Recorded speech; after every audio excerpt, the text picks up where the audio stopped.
Luís de Camões faz nos Lusíadas um caloroso elogio do rei Dom João I. Depois de um longo reinado, a morte levou-o, mas Camões remata assim a estrofe. Mas para defensão dos lusitanos, deixou quem o levou, quem governasse e aumentasse a terra mais que dantes. Ínclita geração, altos infantes. Esta expressão, ínclita geração, obteve um sucesso extraordinário. Ficou uma frase feita. As pessoas podem não saber nada, mesmo nada de história de Portugal, mas ínclita geração, toda a gente já ouviu isso em qualquer parte. Ínclita geração. E este é o cenário ideal para falarmos da ínclita geração. É o Paço Real de Sintra e é esta sala.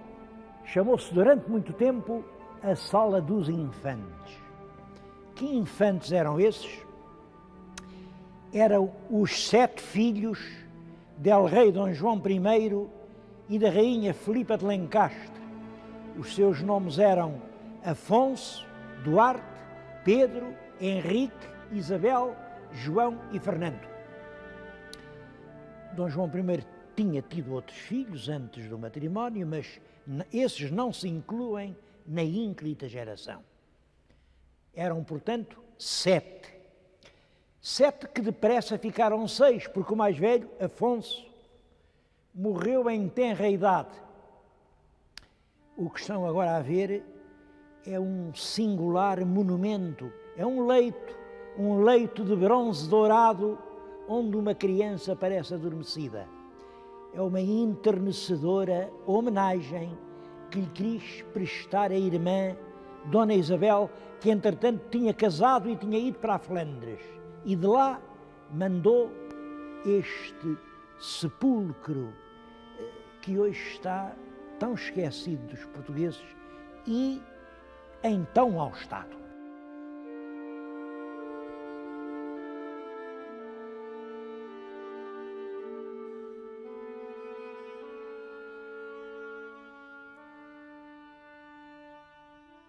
O velho rei Dom João I morreu em 1433. Estava já com 77 anos e é com a morte do rei que vai começar a tragédia da geração. Até aí eles tinham tido uma vida relativamente calma. Acontece que o rei, à hora da morte, e por muitas vezes, fez um pedido aos filhos. Vão fazer a Guerra da África. Passem à África. Continuem a Guerra da África. Eu não sei as palavras que ele disse, mas há um escrito do filho, do Dom Duarte, que diz rigorosamente isto. Desto foram as derradeiras palavras que nos bem pôde falar e que muito nos constrangiam a proceder nesta conquista. Era uma espécie de testamento espiritual. O pai que para eles era tudo, morria a dar uma ordem: passem à África. Bom, Dom Duarte começa a organizar a expedição.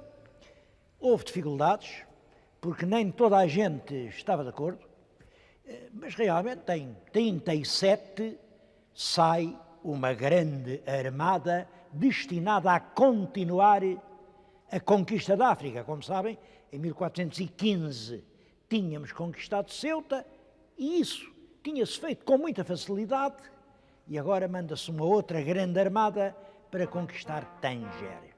O comandante é o infante Dom Henrique. Com ele vai o irmão, o infante Dom Fernando. E a expedição correu mal, correu muito mal. Em primeiro lugar, enfim, não se arranjou a gente que era preciso. Eles tinham feito o cálculo que precisavam de 14.000 combatentes, mas quando lá chegaram, viram que quase metade não aparecia. Depois as coisas eles demoraram-se muitos dias em Ceuta, de Ceuta até Tânger foram por terra, demoraram-se muitos dias, depois houve muitos preparativos, nisto passou-se um mês. Em Ceuta tudo se tinha passado, pode-se dizer, em minutos. A esquadra chegou e 1 hora depois a cidade era nossa, ali. As semanas passaram, é claro, os mouros foram-se juntando e os nossos, a certa altura, sentiram-se cercados e perdidos. O pequeno exército português, seriam uns 6.000 homens, ameaçava ser totalmente trucidado por exércitos fanáticos de todo o norte da África que tinham acorrido ao som da Guerra Santa. E o infante Dom Henrique, para salvar o que restava do seu exército, fez um acordo. Está bem?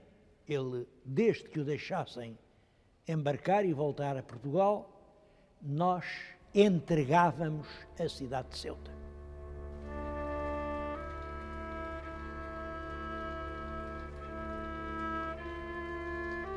Os mouros aceitaram, mas fizeram uma exigência. Um dos 2 infantes tinha que ficar como reféns. Reféns quer dizer, ficava preso lá para garantir que nós cumpríamos o tratado. Eles pensavam que ambos os infantes eram irmãos do rei de Portugal e o rei não ia com certeza deixar morrer um irmão para não largar a cidade. E assim foi, lá ficou o infante Dom Fernando, enquanto o infante Dom Henrique voltava com o exército vencido.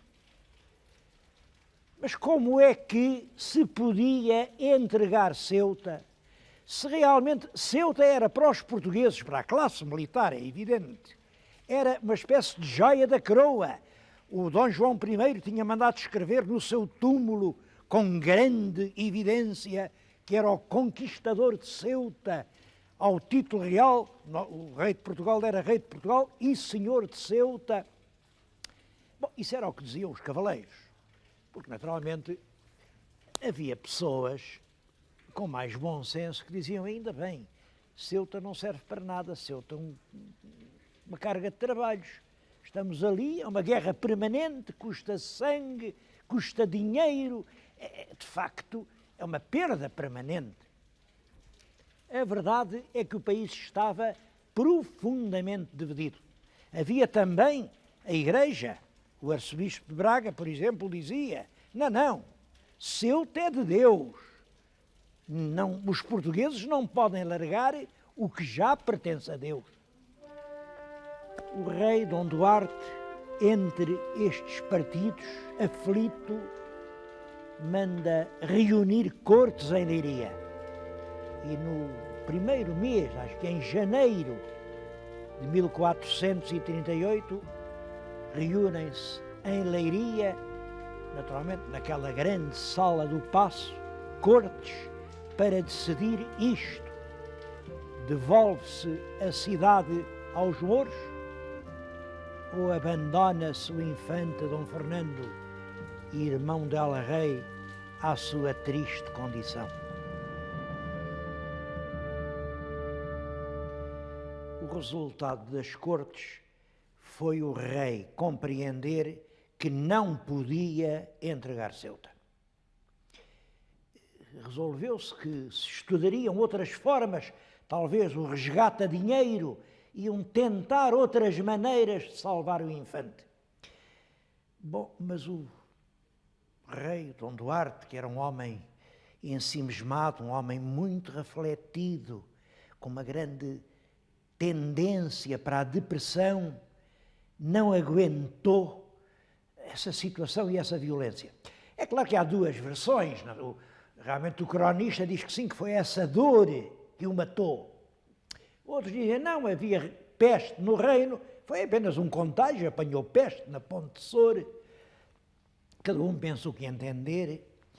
É o próprio Dom Duarte que escreve no seu livro, no seu Leal Conselheiro, que a tristeza obra a morte. Dom Duarte é uma das figuras mais interessantes da nossa história, do fim da nossa Idade Média. Era escritor, ele escrevia tudo cuidadosamente, anotava, ele tem uma análise do seu processo, da sua doença. Ele chamava-lhe o humor merencório, que é um texto único em toda a literatura. Escrevia. Tem também outro livro, que é A Ensinança de Bem Cavalgar toda a Sela. É um manual de cavalaria, de equitação. Ele entendia que o homem perfeito, o homem completo, é o homem que domina inteiramente um cavalo. E é curioso que o rei que tenta ensinar os outros a andar a cavalo não tenha merecido dos portugueses uma estátua equestre. Há uma estátuazita em Viseu, mas como veem, o pobre rei está a pé. É outra dívida que a gente devia pagar.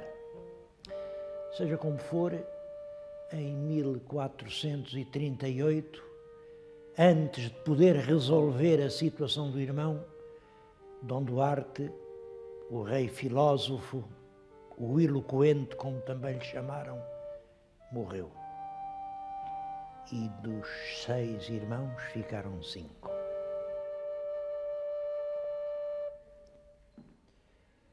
O novo rei é uma criança de 6 anos, Dom Afonso V. Alguém tem que ser regente. Ora, o testamento de Dom Duarte é claríssimo. A regente é a mãe, a rainha viúva Dona Leonor e mais. É ela a regente sem interferência de mais ninguém. É claro que esta cláusula do testamento é para afastar os ambiciosos da luta pelo poder.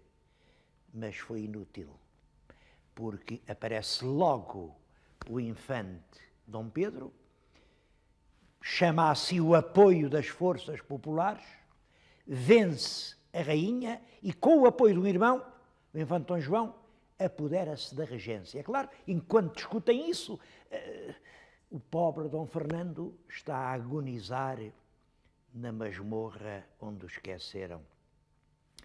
Mas a partir de 40 é Dom Pedro, o regente de Portugal, príncipe muito culto, muito viajado, ele e o irmão, o Dom João, que o ajudou, mas que não durou muito.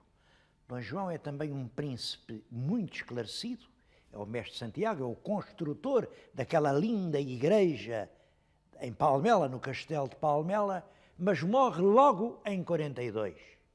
De 5, ficaram 4. E não foi por muito tempo, porque no seu horroroso martírio em Fez, no fundo realmente de uma cova, onde lhe recusaram tudo, porque hoje há documentos que mostram que até para comer, eram mercadores maiorquinos quem lhe emprestava o dinheiro. Daqui não o ajudaram com nada.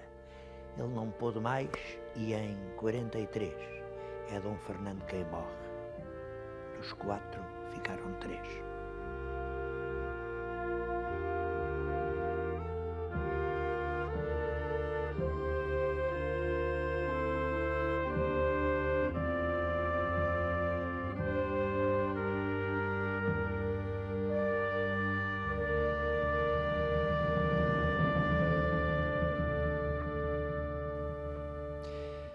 O regente Dom Pedro não lhe sobreviveu muitos anos e a sua morte não seria menos dramática. O pequenino rei foi crescendo, atingiu a maioridade, foi preciso entregar-lhe as rédeas do governo, ele deixou-se logo rodear pelos implacáveis inimigos políticos do regente e surge entre os dois um conflito. É que o ex-regente, que era Duque de Coimbra, tinha no seu palácio de Coimbra o arsenal das armas do exército de uma guerra que tinha ido fazer a Castela. Era um arsenal importante. O rei entendia que ele tinha que devolver essas armas, que realmente eram da hoste real. A questão azedou-se, chega-se ao ponto do infante Dom Pedro à frente de um exército que levantou, cerca de 5.000 homens, avançar para Lisboa. O exército real sai ao caminho e as duas forças encontram-se em Alfarrobeira.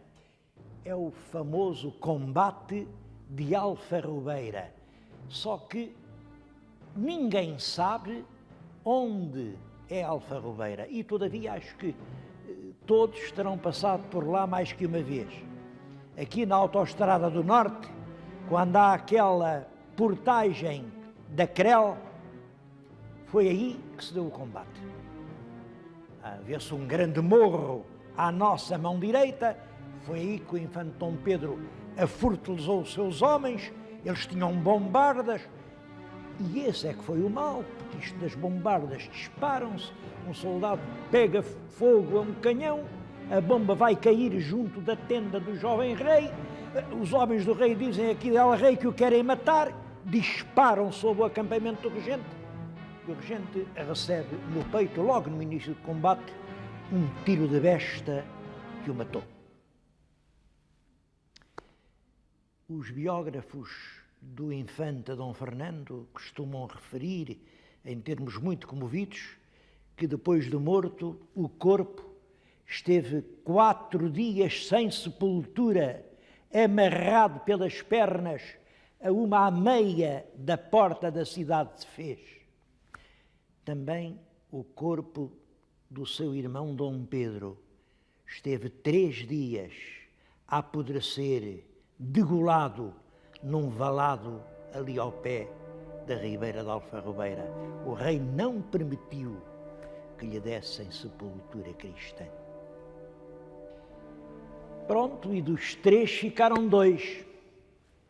O infante Dom Henrique e a infanta Duquesa Dona Isabel.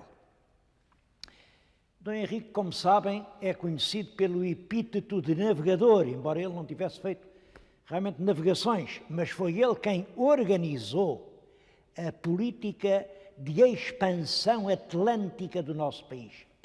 Penso que isso veio de que ele era administrador da Ordem de Cristo, era a Ordem de Cristo que competia fazer a guerra contra o Islão, acabara a guerra terrestre, seguia-se a guerra marítima, e o grande papel do infante Dom Henrique foi ter transformado uma guerra de corso, de depredação, numa exploração científica do mar.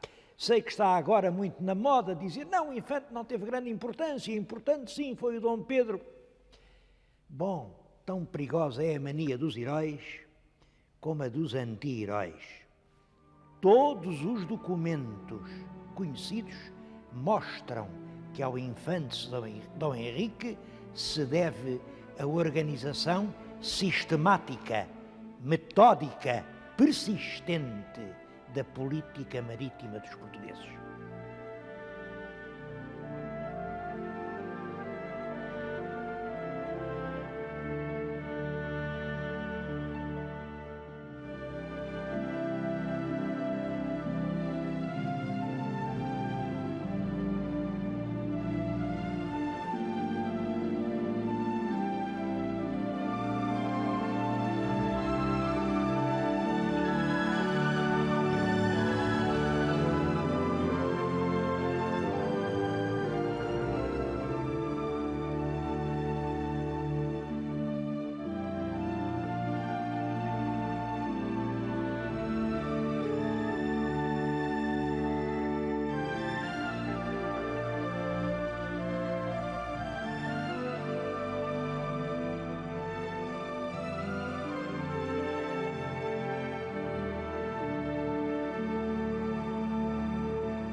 O infante Dom Henrique viveu ainda mais 11 anos.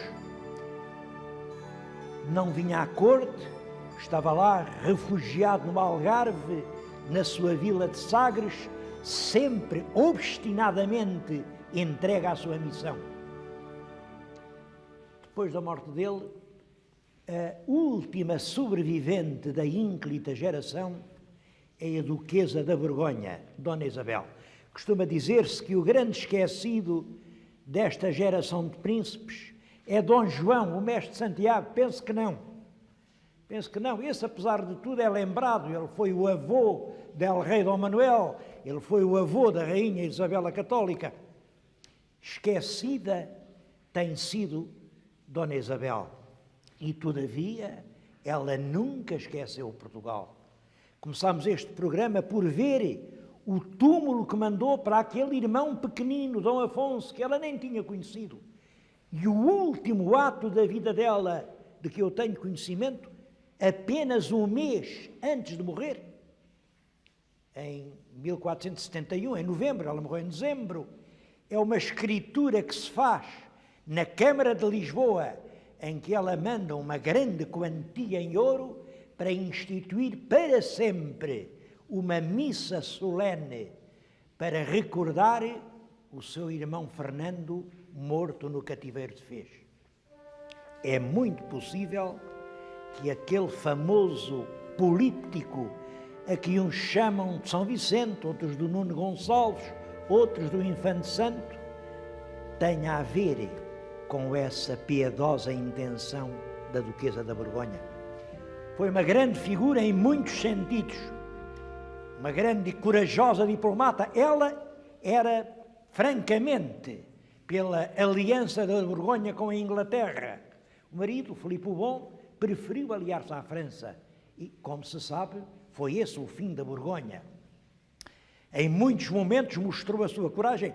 Quando caiu Constantinopla, é ela quem escreve a todos os príncipes da cristandade a mandá-los alinhar numa cruzada porque era preciso salvar a Europa.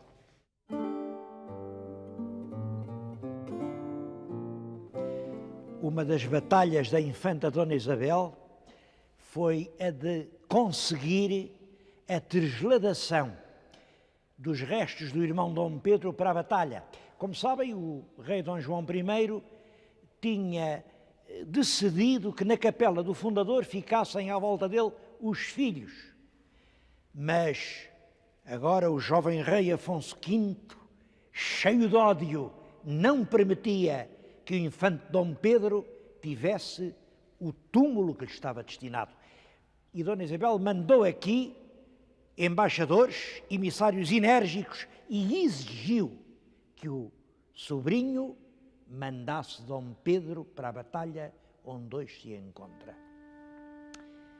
É realmente na capela do fundador, na batalha, que se pode evocar a ínclita geração na paz da morte. Lá estão eles, Dom Pedro, Dom Henrique, Dom João, Dom Fernando. Mas na flor da vida, em plena juventude, é aqui, no Paço dos Infantes, em Sintra, que é mais fácil recordá-los. Claro que eles não estão aqui representados e deviam estar. A única que está aqui bem lembrada é a própria Dona Isabel, porque estes cisnes do teto, estes cisnes têm uma história muito antiga. Quando ela esteve para casar, em 1420, com o rei de Inglaterra, Henrique V, o rei de Portugal mandou pintar aqui no teto da sala a divisa do noivo, que era o cisne com uma cadeia de ouro ao pescoço. Vêm desse tempo os cisnes da sala dos cisnes. Para acabar, um voto. Como seria bonito que esta história que eu acabei de lhes contar, a história da ínclita geração, fosse contada por estas paredes e que aqui estivessem os retratos de Dom João I e de sua mulher a rainha e dos filhos todos à volta, a toda a volta da sala, de tal maneira que isto não fosse uma relíquia morta, mas uma lição viva.